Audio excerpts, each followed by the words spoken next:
तो चलो आज हम सीखते हैं दूसरे टाइप के polymorphism which is a dynamic polymorphism, या हम जिसको सादा जानते हैं रन टाइम पॉलीमॉर्फिज्म के नाम से। रन टाइम पॉलीमॉर्फिज्म कैसे अचीव करता है मैं आपको बताऊंगा। एक चीज होती है मेथड ओवरराइडिंग, ठीक है। मेथड ओवरराइडिंग इनहेरिटेंस में आप यूज कर सकते हो मेथड ओवरराइडिंग। तो बेसिकली क्या करते हैं कि आप मेथड कोई पेरेंट क्लास में डिफाइन करोगे, लेकिन आप उसे ओवरराइड कर सकते हो चाइल्ड क्लास में, उसकी फंक्शनैलिटी ऑब्वियसली, उसकी डेफिनेशन, ठीक है। तो सॉरी फॉर दिस डिस्टर्बेंस, ठीक है। तो चलो हम देखते हैं कि कैसे हम रन टाइम पॉलीमॉर्फिज्म अचीव कर सकते हैं। तो एक मैं क्लास बनाऊंगा, पेरेंट कह लेते हैं इसका नाम, सिंपल। और इसमें एक मेथड हम दे देते हैं प्रिंट नाम का।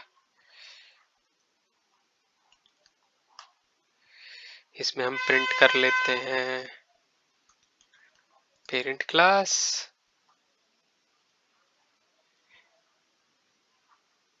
ठीक। और बस एक क्लास और बनाएंगे हम,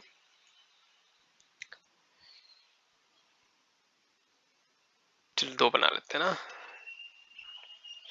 चाइल्ड वन, चाइल्ड टू। अब कहोगे आप ये ओवरराइडिंग कैसे हो रहा है? अरे कर रहा हूँ साहब, कर रहा हूँ। पेरेंट से मैंने एक्सटेंड किया, ये पेरेंट का चाइल्ड बन गया, और जस्ट फॉर रीडेबिलिटी मैं इसे ओवरराइड एनोटेशन दे दूंगा। ऐसे ही यहाँ पे भी दे दूंगा। अच्छा यहाँ पे तो होगा ही नहीं क्योंकि अभी मैंने एक्सटेंड किया नहीं ऐसे, इसलिए एरर दिखाएगा ये, क्योंकि मैंने किसी पेरेंट क्लास को एक्सटेंड नहीं किया। अब बस यहाँ पे मैं लिख दूंगा कि चाइल्ड वन में है ये और ये चाइल्ड टू में है। अब हम देखेंगे, अब ये रन टाइम पॉलीमॉर्फिज्म कैसे हुआ ये जानेंगे, ठीक है। चलो जानते हैं।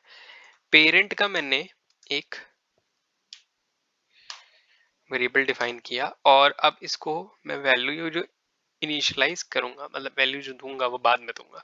तो चलो सबसे पहले एक पेरेंट ही दे देते हैं और प्रिंट करवा लेते हैं एक। फिर अब एक चाइल्ड का value child one, child one, child one, child one दे देते हैं और प्रिंट करा लेते हैं।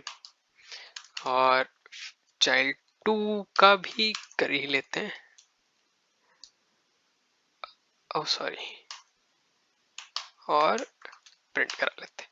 अब आपको कौन सा प्रिंट मेथड है ये तो मैं दिखा रहा हूँ, लेकिन टेक्निकली अभी ये इंस्टेंसेस बने नहीं है, ठीक है ना। पेरेंट ए है, ठीक है, कुछ जब तक मैं इसे रन नहीं करूंगा तब तक ना ए वेरिएबल है, ना ए में पेरेंट की पेरेंट आएगा, ना ए में चाइल्ड वन आएगा, ना ए में टू आएगा। तो टेक्निकली जब मैं इसे रन करूंगा उसके बाद ये एक पेरेंट का ऑब्जेक्ट बनाएगा, उसमें न्यू पेरेंट से इनिशियलाइज करेगा, तो हम पेरेंट वाले प्रिंट को कॉल करेंगे, है ना। सेकेंडली रन टाइम के टाइम पे ही ये फिर से री इनिशियलाइज करेगा उसे चाइल्ड से, और फिर हम चाइल्ड वन का प्रिंट कॉल करेंगे, सिमिलरली चाइल्ड टू का। तो इसलिए इसे रन टाइम पॉलीमॉर्फिज्म कहते हैं। और कैसे ये डिफाइन, कैसे ये अचीव होता है, मेथड ओवर राइडिंग से, ठीक है। तो कैसे आप डायनेमिक पॉलीमॉर्फिज्म अचीव कर सकते हो मेथड ओवरराइडिंग से? तो ये सिंपल एग्जांपल है एक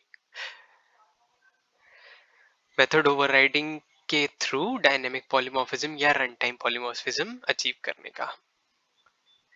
आगे भी ऐसे और वीडियोस लाता रहूंगा, इसलिए सब्सक्राइब कर लेना, लाइक कर देना यूट्यूब एल्गोरिथम के लिए, और शेयर कर देना अपने दोस्तों के साथ ताकि उनकी भी हेल्प हो जाए, ठीक है। तो तब तक के लिए आप मेरे साथ जुड़े रहो, हम रोज थोड़ा थोड़ा बेटर होते रहेंगे और साथ मिलकर चीजें क्रैक करेंगे। Okay, tata, bye bye, signing of.